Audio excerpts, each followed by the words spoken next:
persecución a la Iglesia, Rusia destruirá muchas naciones, paréntesis, y al final, si consagráis el mundo a mi corazón inmaculado, Rusia se convertirá y habrá paz durante un tiempo. Entonces, el paréntesis era que iban a matar al Papa, que habría una gran persecución, que morirían muchísimos, habría muchísimos mártires, que Roma sería destruida y que el Papa moriría. Entonces, claro, es decir, a veces se dice, bueno, y el Papa no ha muerto, no han matado a ningún Papa, todavía tienen que matar a un Papa, todavía tienen que destruir Roma. Bueno, en la Segunda Guerra Mundial cayeron unas bombas sobre Roma, pero entonces ese es el asunto, que no se reveló porque daba lugar a elucubraciones. Y como he dicho antes, como las profecías no son lo importante y las profecías son condicionales, pueden cambiar, Dios dice, si no se cambia, puede pasar esto, pero ¿y si por el camino cambiamos a medias? Pues a lo mejor entonces a medias, ¿no? Entonces, la interpretación habitual que se da es que el esfuerzo que hizo Juan Pablo II y por cumplir lo de Fátima, por consagrar el mundo, bueno, eso hizo después, que lo ha aceptado, pero bueno, que como Juan Pablo II era un hombre muy bueno, que quería luchar contra el comunismo y luchar por la conversión de Rusia y porque se cumpliera lo que pedía la Virgen de Fátima, pues, y como sufrió un atentado en el que estuvo a un milímetro de morir, pues ya se da por válido que el martirio del Papa fue eso. Entonces, y otro atentado en Fátima. Pero vamos, que las interpretaciones siempre son parciales. El Vaticano incluso cuando publicó el secreto y hizo esta interpretación, no dijo que esta interpretación hay que creerla, por lo menos que ni siquiera tienes que creer que se apareció la Virgen de Fátima, sino que te pide una adhesión humana, porque es razonable, pues aún mucho más libertad tienes a la hora de decir, pues esta profecía pues, se ha cumplido o no. Por favor, adelante. Del tema de Garabandal, en el año 65, sí, la prensa escrita, los periódicos se hicieron eco de la noticia. Sí. ¿Usted recuerda qué tratamiento dio la prensa española a los temas de Garabandal? Pues fue bastante así. Yo creo que eso hay una diferencia, porque así como en Lourdes fue la autoridad civil la que persiguió a la niña y el sacerdote la protegió, y en Fátima también la autoridad civil llegó a amenazar de muerte a los niños y secuestrarlos, y ahí nadie les protegió, pero bueno, al final les mataron. Pues en Garabandal la autoridad civil se mantuvo al margen y el público, la opinión pública, los periódicos lo tomaron con una curiosidad y con un interés, pero también, bueno, hubo también mucho... En concreto en Garabandal, pues la prensa falangista fue la que más se metió con el asunto en contra, ¿no? Y la otra vez, pues, no le... vamos... Hubo total libertad. O sea, el Estado no, así como dice que había censura, en esa época había censura, pero el Estado no solamente no puso ninguna traba a que la gente fuera allí, sino que algunas de los fenómenos, vamos a llamarles fenómenos, ¿no? O sucesos, o supuestas apariciones, fueron presenciados pues, por Arias Navarro, por ejemplo, que era el director general de seguridad. O sea, digamos, el jefe de la policía española fue allí a verlo. Martín Artajo, que había sido ministro de Exteriores, que en este momento ya no era ministro de Exteriores, pero era presidente de la Asociación Católica de Propagandistas. Ese estuvo también en varias... fue también, o sea que hubo completa libertad y mucha gente se acercó a verlo.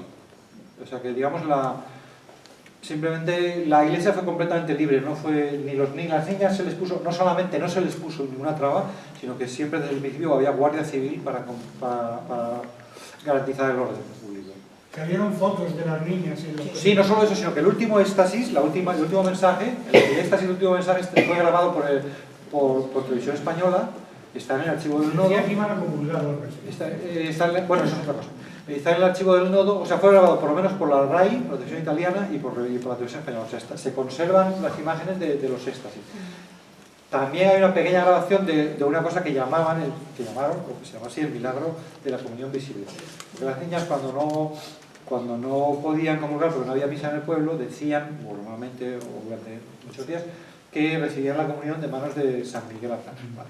Y ellas pedían una prueba, un milagro para que la gente creyera. Entonces, un día pues les dije, recibieron el mensaje de que un día sería visible, y qué día en concreto, sería el 18 de julio del 62. ¿Vale? Y efectivamente ese día, según todos los testigos que lo vieron, pues Conchita salió a la calle, sacó la lengua, como hacía siempre, que la gente le veía sacar la lengua y meterla y ya está. Y ahí se arrodilló y durante un tiempo, que no sé si llegaría a ser medio minuto, un tiempo largo, de manera que mucha gente lo pudo ver, pues apareció una forma muy brillante. Bueno, todo eso está contado por los testigos. Y bueno, es parte un poco de la... Había fotos de eso. Sí, de eso hay fotos, incluso una filmación. Hay una persona que llevaba una cámara, que había empezado, se dio cuenta y sacó la cámara y llegó a filmar 80 fotogramas, o sea, muy poquito, un segundo, dos. 80 fotogramas son 3 segundos. Es lo que hay. Pero ahí se ve simplemente una chica con una forma en la lengua. No se ve que antes no la tuviera, pues no sé, podría haber estado... Claro, por el contexto la gente te dice, no, yo estaba allí y no la tenía en la boca cuando abrió la boca, ¿no? Pero en fin, son diversos elementos, sin más, que que son importantes para el que quiera estudiarlo. Lo importante es que quede claro que tiene que haber... que no se puede, la gente no se puede pelear. Tenemos que respetar tanto al que lo cree como al que no. Mientras la Iglesia no se pronuncie, incluso aunque la Iglesia se pronuncie, como hemos dicho, la Iglesia no exige una adhesión sobrenatural, por lo tanto no eres peor cristiano si no crees en Lourdes y en Fátima o ni en Guadalupe, no eres peor mexicano. Aunque no creas en la Virgen de Guadalupe no pasa nada, ¿vale? Pero tú digo esto en México me crucifican. Les cae igual. Sí, claro. En Fátima, Lucía ve a la Virgen, Sí. oye a la Virgen, habla con la Virgen. Sí. Francisco Solo la ve. solo la ve. Y Y Jacinta Solo la oye. solo la oye. Entonces, en Garabandal bueno, se habla, por ejemplo, en el Escorial, no sé si viene a cuento o no, pero se oye como una especie de susurro misterioso que parece ser que dicen que es la Virgen. ¿Cómo ocurre en Garabandal? En Garabandal las 4 niñas dicen verla y oírla perfectamente. Y hablan las 4 niñas. No hay ninguna diferencia. Lo que pasa es que hay una que lleva la voz cantante, o que es la más... Pero no es que hable más ella, sino que hay éxtasis. Una cosa interesante, bueno, si se puede hablar, si nadie tiene inconveniente de que me refiera a los hechos, ¿no? En un momento dado le preguntan muchas cosas que le preguntan a las niñas, ellas no saben, claro, son niñas de 12 años. Ellas preguntan a la visión. Entonces le preguntan, porque había muchos curas, desde el principio había muchos curas y grandes teólogos, porque estaba en la Universidad de Comillas, estaba entonces en Santander. Iban muchos jesuitas y le ponían preguntas muy escabrosas. Por ejemplo, ¿de dónde saca el ángel? Digo, ¿cómo puede traeros la comunión un ángel si los ángeles no pueden consagrar formas, ¿no? Pregúntale eso a una niña de 12 años, a ver qué te cuenta. Digo, si te está mintiendo, suponiendo que esté mintiendo, ¿vale? Imaginaros. Y le preguntan, y al día siguiente la niña pregunta, se la voy a preguntar, y dice, nos ha dicho que efectivamente que él no consagra, que él no puede, solo pueden consagrar los sacerdotes, pero él va a un sagrario y coge la forma de un sagrario. Imagínate una niña que se saque esa pregunta del bolsillo, una niña de 12 años, ¿no? Muy inteligente. Entonces, esto venía a cuento de que le preguntan, la Virgen está, a la persona que veis, la Virgen, ¿está con vosotras en cuerpo y alma o cómo está? ¿Está con su cuerpo? ¿Vale?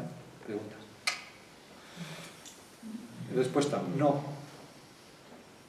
Dice, la Virgen responde, no, la visión responde que no. Digo también porque hay mucha gente que dice, eso no puede ser porque 3 niñas miran hacia un lado y una mira al otro. ¿Vale? Entonces, primero, ¿dónde has visto tú una foto? ¿Dónde has visto tú escrito que en las visiones todos tengan que mirar al mismo sitio, ¿no? Ante un personaje que supuestamente es el mismo? Quiero decir, porque ¿acaso hay fotos de Fátima viendo en Lourdes daría igual porque es solo evidente, pero es que de Fátima no tenemos fotos en las que los niños estén mirando y no sabemos si miraban al mismo lado, no sabemos. Pero por ejemplo, en esta explicación de Ratzinger que publicó, Ratzinger se mete también en la cuestión de qué es lo que ven los niños, los videntes en general, las apariciones, qué es lo que ven. Y le dice, no es una fantasía, pero tampoco es una realidad. Es una visión, es un fenómeno que se produce en ellos, ¿no? que tiene un origen sobrenatural, porque es la Virgen la que, o en este caso la Virgen, en el caso de Fátima, ¿no? Es la Virgen la que les produce esa visión. Lo que ellos ven lo produce la Virgen, obviamente, no es fantasía suya, pero no es el cuerpo de la Virgen, no tiene por qué ser. Evidentemente habría entonces solamente habría una visión de otra categoría que sería la del pilar, ¿no? donde la Virgen supuestamente, porque la aparición del Pilar, aunque es tradición, tampoco está aprobada por la Iglesia. Claro, si estuviéramos en Zaragoza, pues me crucificarían también. Estaba pensando Además estaba viva la Virgen. Claro, la Virgen estaba viva, por lo tanto, ahí sí que podríamos decir, estaba con su cuerpo y qué se había dejado en Nazaret, o en donde estuviera, ¿no? O en Éfeso, ¿no? Pues bueno, eso lógicamente queda a discusión teológica, ¿no? Lo que sí sabemos en que podría, pues la Virgen podría parecerse con su cuerpo, ¿por qué no? Por poder estar en el cielo con cuerpo y alma. Por poder podría, pero en el caso de la hermandad, preguntaron a las niñas y dijo que no estaba con su cuerpo. Entonces, eso sí explicaría el decir, cuando uno dice, no puede ser porque están todos mirando para un lado para otro. Bueno, está mirando para donde la Virgen le dice que mire. No tiene por qué estar mirando un objeto, no está mirando un objeto. ¿Entienden? Hombre, es que además podemos añadir que las visiones de masas, por ejemplo el milagro de los soles, pues evidentemente el sol no se detuvo en ningún momento. Si se hubiera detenido el sol, hay que ver la que se habría organizado, o sea, la Tierra se separa, pero miles y miles de personas ven lo mismo. O sea que ahí hay un fenómeno absolutamente extraordinario, y es el hecho de que uno ve en su cabeza algo que no está pasando físicamente, pero que sí está pasando en la mente de miles y miles de personas. Hombre, yo creo que es bastante espectacular. David Copperfield no sería capaz, ni con muchos años de... Y a mí, fíjate, Santiago, leyendo tu libro, hay muchísima documentación. Es un libro que precisamente es muy interesante por su honestidad, por la forma de presentar las cosas. Ustedes ven perfectamente al escucharle, pues que no toma partido, que intenta ser neutral y contar las cosas. Pues mira, hay gente que ha hecho esto, hay gente que ha dicho esto, hay gente que ha opinado esto. Pero a mí hay una cosa que me conmovió profundamente, y fue el relato de la muerte de un jesuita, del padre Andreu, ¿puede ser? Sí, Luis María Andreu, que es un señor que muere de felicidad. Se oye poco. Perdón, que es un señor que muere de felicidad. Es uno de los innumerables sacerdotes que se acercaron a Garabandal. Bueno, es la única persona que, según lo que se dice, supuestamente vio también a la Virgen, o a la aparición. Y precisamente también, bueno, como lo cuentan las niñas, que ellas lo vieron a él. O sea, ese momento en el que dicen que él dice haber visto la aparición, las niñas también lo vieron a él. O sea, que el que estaba en el juego entraba también. Las niñas no veían nada, no recordaban más que haber visto a la Virgen, y no veían a nadie más. Ni recordaban lo que les hacían, que les hacían de todo, no sentían nada de lo que les hacían. Pero sí al padre Andreu sí lo vieron. Y el padre Andreu, cuando se van desde Garabandal hacia, me parece, hacia Aguilar de Campoo. Sí, a Reynosa. Reynosa muere caminando. Y muere en estado de felicidad, que yo no he leído muchas veces que alguien, y estamos hablando, ya no estamos hablando de opiniones, estamos hablando de hechos. Y el hecho que es el que más me ha conmovido a mí. De todas las historias a mí de cadenas y de cositas y de relojes, eso me interesa menos. Pero en aras de la prudencia hay que decir que el padre Luis María Andreu, según bajaba de Garabandal esa noche, es cierto que en el coche iba diciendo qué maravilla, que soy muy feliz. No dijo que había visto a la Virgen, pero dijo qué madre tenemos en el cielo, hoy es el día más feliz de mi vida. O sea, iba diciendo estas cosas y luego de repente se cayó y estaba mal, ¿vale? Y tal. Pero en ese viaje pararon en Cosío, el pueblo que hay debajo de Garabandal, donde vivía el párroco de Garabandal, porque el párroco de Garabandal no vivía en Garabandal. Y paró a hablar con el párroco y le dijo al párroco, pues mire,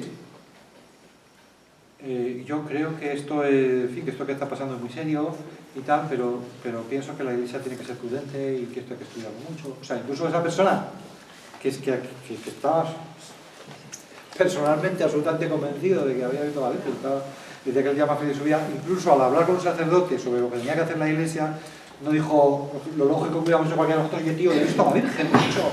Tienes que decir al obispo que esto para adelante, ¿no? Vamos. Pues no, le dijo, hay que ser prudente, la Iglesia tiene que ir despacio y esas cosas. Fíjate, hasta la única persona, aparte de las 4 niñas, que supuestamente vio a la Virgen, dijo eso. O sea, que por eso digo que siempre ante todo respetar los tiempos de la... Y a este respecto, de respetar los tiempos, sí quería mencionar un asunto, ¿no? Y es que en todas las apariciones lo que muestra la Virgen es que es nuestra madre, eso está claro, ¿no? Que es la madre de todos, la madre de la Iglesia. ¿Cuándo ha proclamado la Iglesia a la Virgen madre de la Iglesia, madre de todos los hombres, o madre de la Iglesia? Lo proclamó en la clausura del Concilio Vaticano II, en el año 65, 8 de diciembre de 65, el Papa Pablo VI proclamó a la Virgen Madre de la Iglesia. No se atrevió a dar el paso de Madre de todos los cristianos, de todos los hombres, o sea, pero vamos a dejar Madre de la Iglesia, que ya se entiende que si es Madre de la Iglesia también no sea de los cristianos. Pero bueno, llegó hasta allí, ¿vale? Vale, ¿cuándo se ha instaurado la fiesta de la Virgen Madre de la Iglesia? El lunes de Pentecostés. El lunes siguiente a Pentecostés, ¿no? El lunes, o sea, ¿y cuándo ha sido? El año pasado. El Papa Francisco ha dicho, vamos a concretar esto, me dijo Pablo VI en el año 65, que yo nací. Les ha costado 52 años a la Iglesia ponerle una fiesta a la Virgen Madre de la Iglesia. Por eso digo que paciencia. Si la Virgen le dice a Juan Diego en 1531, no estoy aquí yo que soy tu madre, estás en vergazos aquí, dice, bueno, ya, ¿no?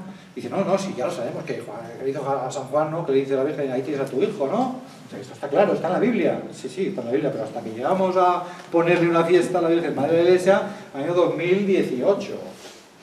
Han tenido que correr mucha agua bajo los puentes. Y que ya figura en el calendario romano. Que ya figura en Por eso, pero el año pasado, por eso dice que paciencia, que no se le puede meter prisa a la Iglesia. Entonces, por eso. Quería hacerle una pregunta. Voy a volver a los secretos de las apariciones y voy a volver a los 3 secretos de la aparición de Lourdes. Son 3 secretos, que se sabe que hubo 3 secretos. Supongo que Santa Bernardita se lo diría a alguien para que eso... Ahí es donde va la pregunta. No quiero ser escéptico, es decir, no quiero decir qué pasa, porque ahora voy a hablar por qué hago esta pregunta. Hay 3 secretos, pero no os los digo. Ahí queda, dando el valor de los secretos el que Santiago has comentado, es decir, que, sin embargo, en Lourdes, en Fátima, hay 3 secretos, se dice el primero, se dice el segundo, se dice el tercero y no se dice completamente. Las últimas lecturas que he hecho al respecto todavía faltan cosas. Y la pregunta concreta que ya la he hecho, eso de los 3 secretos de Lourdes, ¿quién lo ha difundido? ¿Quién lo ha dicho? ¿O es algo de dominio popular que decimos, bueno, pues creemos que porque me han dicho, pues... Yo si ¿Cuál es su opinión, si Santiago? tuviéramos aquí internet, te abriría una página de YouTube y te pondría una conferencia de 2013 de René Laurentin que habla de eso. O sea que no tengo aquí el... ¿Lo puedo mirar? Pero si la cosa es mucho más sencilla. Es decir, Sí, no quiero decir que se domina ¿cómo se ha público.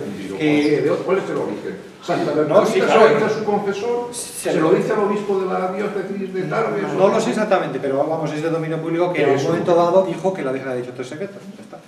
No sé. Eso no es discutido, o sea, todo el mundo lo admite porque lo debió decir varias veces. Sí, pero si yo quería llegar un poquito más. No, es que no, ahí yo no soy tan es que yo en Lourdes soy poco experto. Por eso decir que yo hasta hace poco, prácticamente hasta que me dijo Don Ángel que relacionara Lourdes con Fátima y Granada, pues yo de Lourdes, que he ido bastantes veces, Perdón, que yo entonces pero siempre estaba- pensaba que la Virgen había ido solo a curar y no sabía ni que había dicho de penitencia, ni que había dicho bebe de esa fuente y reza por la comisión de los pecadores, ¿no? Yo pensaba que simplemente había sacado la fuente por sacarla, para dar como si fuera milagroso, pero que no lo fue porque ese agua estaba ahí ya. Es decir, yo pensaba eso, que la fuente era milagrosa y parece que no lo es tanto, porque ahí debía haber agua y ya me descargó. Pero vamos, que yo desconocía ese aspecto penitencial, que también es el centro del mensaje. O sea, pues a veces no sé. Entonces ya digo que yo no lo sé, solamente sé que se sabe.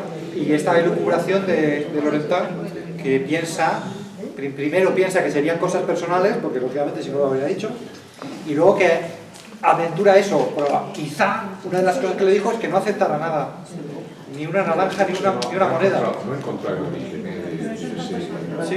convencimiento de todos. No lo he encontrado. Pero bueno.